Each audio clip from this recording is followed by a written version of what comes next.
Praise God. اور اس کی ایک اور وجہ ہے کہ خدا نے ہماری صورت اپنے ہاتھوں پر چھید رکھی ہے، کھود رکھی ہے، اور خدا جانتا ہے۔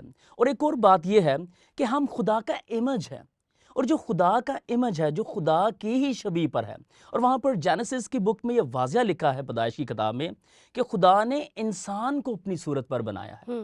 وہاں پر کسی اسپیسیفک قوم کا، قبیلے کا، اسرائیل کا، کسی اور قوم کا ذکر نہیں ہے، لیکن وہاں پہ لکھا ہے خدا نے انسان کو اپنی صورت پر بنایا ہے۔ ہم اس کا امیج ہیں، ساری دنیا اس کا امیج ہے، تو وہ اپنے امیج کو، اپنی ذات کو خود سے دور کیسے ٹالریٹ کر سکتا ہے، کیسے برداشت کر سکتا ہے؟ آپ نے بہت خوبصورت بات کہی ہے کہ جس کو خدا نے اپنی صورت پر بنایا ہے وہ کیسے ٹالریٹ کر سکتا ہے کہ وہ اس سے دور رہے۔ اور یہی بات ہم نے گواہی میں بھی دیکھی ہے کہ چونکہ بھائی یوسف کو خدا نے اپنی صورت پر بنایا، خدا نہیں دیکھ سکتا تھا کہ وہ اس سے دور رہے، اسی لیے بھائی یوسف نے رویا میں دیکھا کہ یسوع مسیح ان کے پاس آئے، اور وہیں پہ وہی ایک پوائنٹ تھا جہاں انہوں نے ریئلائز کیا کہ وہ ایک بہت ہی جہالتوں میں، قباحتوں میں اور ایک تباہی کی زندگی بسر کر رہے ہیں۔ اور پھر وہ توبہ میں گئے، انہوں نے خداوند سے معافی مانگی، کیونکہ کلام میں ہم دیکھتے ہیں، کلام میں لکھا ہے کہ جب تم توبہ مانگتے ہو اور مسیح کی طرف رجوع کرتے ہو تو تمہاری زندگی میں تازگی کے دن آتے ہیں، اور ان کی زندگی میں بھی تازگی کے دن آئے، اور وہ ایسے دن آئے کہ آج وہ یسوع مسیح کے مناد ہیں۔ اور میں اس بات کو ایڈ کرنا چاہتا ہوں، تازگی کے دن 3 شخصیات کے آنسوؤں اور گریف کا رزلٹ ہے۔ بائبل مقدس بیان کرتی ہے یسایہ میں کہ خدا شب و روز، خدا باپ شب و روز آنسو بہاتا ہے۔ پھر بائبل مقدس میں لکھا ہے کہ یسوع مسیح بھی روتا ہے۔ پھر بائبل مقدس میں یہ بھی لکھا ہے روح القدس ایسی آہیں بھرتا ہے۔ ٹرائن گاڈ روتا ہے جب اس کا کوئی بیٹا یا بیٹی یا قوم اس سے جدا ہوتی ہے، وہ روتا ہے۔ اور میں یہ بھی بتانا چاہتا ہوں کہ یہ جادوگری میں چلے گئے اور ڈی ٹریک ہو گئے، برگشتہ ہو گئے، تو کسی طرح کے بھی برگشتہ لوگوں کو وہ اپنے پاس بلانے کی قدرت رکھتا ہے۔ تو آئے ناظرین، بڑھتے ہیں اپنے نیکسٹ سیگمنٹ کی طرف جس کا نام ہے انداز سوچ، جس میں ہم مل کر یہ جانیں گے کہ لوگوں کا کیا خیال ہے خدا سے دوری کے بارے میں۔ دیکھتے ہیں اس سیگمنٹ کو۔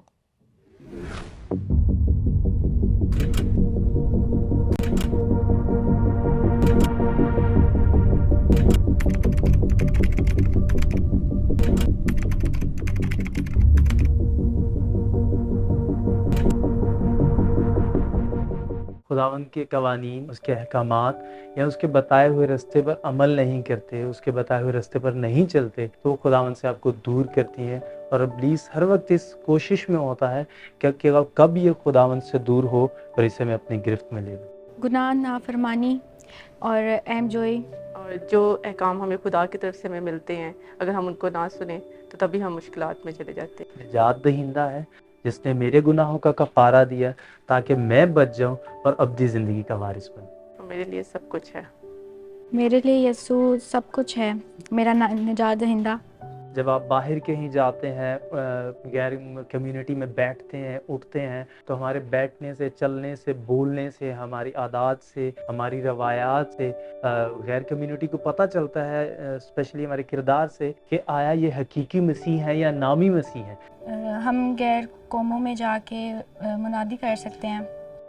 ہماری ایکشن سے، ہماری پرسنالٹی سے جب ہم دوسرے لوگوں میں جاتے ہیں تو ہمیں بتانے کی ضرورت نہیں ہے، ہمیں اپنے ایکشنز کے ساتھ شو کرنے کی ضرورت ہے کہ ہماری زندگی میں مسیح ہے۔ پہلے جیسے میں خداوند کے ساتھ چلتا تھا یا جیسے ٹائم دیتا تھا خداوند کو، وہ میں نہیں دے پا رہا، تو پھر سے میں نے وہی راستہ اختیار کیا اور دوبارہ ٹائم خداوند کو دینا شروع کیا۔ جی، میں غلط دوستیوں میں پڑ گئی تھی، پھر میں نے روزہ رکھا، دعا کی اور خدا میں آگے بڑھ گئی۔ مجھے کبھی بھی نہیں ایسا لگا، مجھے ہمیشہ لگا کہ اس کا ہاتھ میرے اوپر ہے۔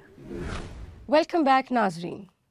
جی بھائی، جیسے ہم نے اس سیگمنٹ میں دیکھا کہ کچھ لوگ یہ مانتے ہیں کہ خدا سے دوری کا باعث یہ چیز بنتی ہے کہ جب ہم اس کے احکامات پر نہیں چلتے ہیں اور اس کے کلام کو یا کلام کے قوانین کو نہیں مانتے ہیں۔ لیکن ہم نے اس سیگمنٹ میں یہ بھی دیکھا کہ بعض لوگ یہ سوچ بھی رکھتے ہیں کہ جب ان کی لائف میں مشکلات آتی ہیں، جیسے فائنینشیل کرائسس آتے ہیں، فیملی ایشوز ہوتے ہیں، سوسائٹی میں مشکلات آتی ہیں، تو بھی یہ وجہ بھی بنتی ہے کہ وہ گمراہی کا شکار ہو جاتے ہیں۔ میں ایک اور اینگل سے بھی آپ کو بتانا چاہتا ہوں. نافرمانی مین کاز ہے خدا کی دوری کا سبب. جب آدم نے خدا کی بات کو رد کیا, اس کے حکم کو توڑا, تو یہ اس کی دوری کا باعث ہوا. وہ چھپنے لگا, اور جب وہ چھپا ہے, اور اس کے چھپنے کے پیچھے لالچ یہ تھی جو شیطان نے اس کو دی کہ تم خدا جیسے ہو جاؤ گے, خدا کی جگہ پر آ جاؤ گے. اور بیسیکلی وہ خدا کی جگہ پر آلریڈی تھے. اور ایک یہ وجہ ہے کہ ہم جب خدا کا حکم توڑتے ہیں. اور میں ایک چیز یہ بھی بتانا چاہتا ہوں آپ کو کہ یہ وہ لوگ ہیں جو نافرمانی سے دور ہوتے ہیں, لیکن کچھ لوگ ایسے بھی ہیں جن کی اطمینان, جن کی سیٹسفیکشن دنیا نہیں بلکہ خدا ہے. وہ خدا سے دور نہیں ہوتے, وہ خدا کی قربت ہی میں زندگی گزارتے ہیں, کیونکہ ان کی گلوریفیکیشن, ان کی سیٹسفیکشن خدا کی قربت میں ہوتی ہے. پریز گاڈ. آئے ہم تمام ان لوگوں کے لیے دعا کرتے ہیں جو آج کے اس دور میں بھی ان تمام جہالتوں کا شکار ہیں, جادوگری میں, ان تمام تباہیوں میں, اور خدا سے دور ہیں. آسمانی باپ, ہم دونوں تیری پاک حضوری میں آتے ہیں. انسان گناہ کی وجہ سے تجھ سے بہت دور چلا گیا, اتنا دور گیا کہ تیرے کلام مقدس میں لکھا ہے کہ تو معلول ہوا, تو شب و روز آنسو بہانے لگا, تو اپنے خلوت خانہ میں غم کرنے لگا.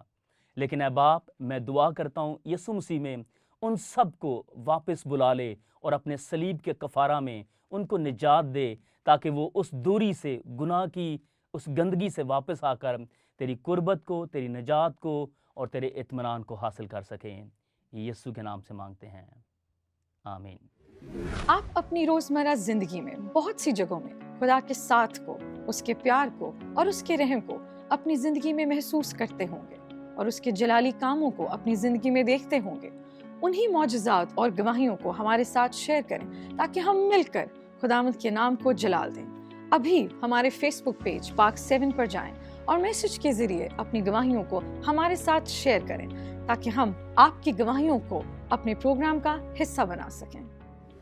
امید کرتے ہیں آپ کو اس ایپیسوڈ سے اور اس شو سے برکت ملی ہوگی. اگر آپ کے پاس بھی کچھ ایسی گواہیاں ہیں جو لوگوں کے لیے باعث برکت ہو سکتی ہیں, پلیز ضرور ہم سے وہ شیئر کیجئے تاکہ ہم ان کو اس شو کا حصہ بنا سکیں. شو میری گواہی کا مقصد آپ لوگوں کے لیے بہت سی گواہیاں لانے کا اس لیے تھا تاکہ ہم اس سے بہت کچھ مل کر سیکھیں, خداوند کے نام کو جلال دیں, ایمان میں مضبوط ہوں, اس کے کلام میں پختہ بنیں, تاکہ جو بھی دنیا میں حالات ہیں, ہمارے کرب و جوار میں چاہے کتنی بھی آزمائشیں ہوں, مگر ہم اس کے کلام میں ڈٹے رہیں, مضبوط رہیں. اور ایک بات ضرور یاد رکھیے گا کہ یہ دور اب آخری دور ہے. چاہے کیسے بھی حالات ہوں, ابلیس کی طرف سے آزمائشیں کتنی بھی سخت ہوں, مگر وہ تعلیم جو ہمیں دے دی گئی ہے, ہمیں اس پہ مضبوط رہنا ہے اور ہمیشہ قائم رہنا ہے. امید کرتی ہوں آپ ہمیشہ اس کلام میں مضبوط رہیں گے اور قائم رہیں گے, اور اپنے مسیح کے نام کو ہمیشہ جلال دیتے رہیں گے. ہم ایک بار پھر ضرور آپ سے ملاقات کریں گے, مزید گواہیوں کے ساتھ, کچھ نئے رخ لے کر آپ کی خدمت میں پھر حاضر ہوں گے. تب تک کے لیے ہمیں اجازت دیجیے. اپنا بہت خیال رکھیے گا. خدا حافظ.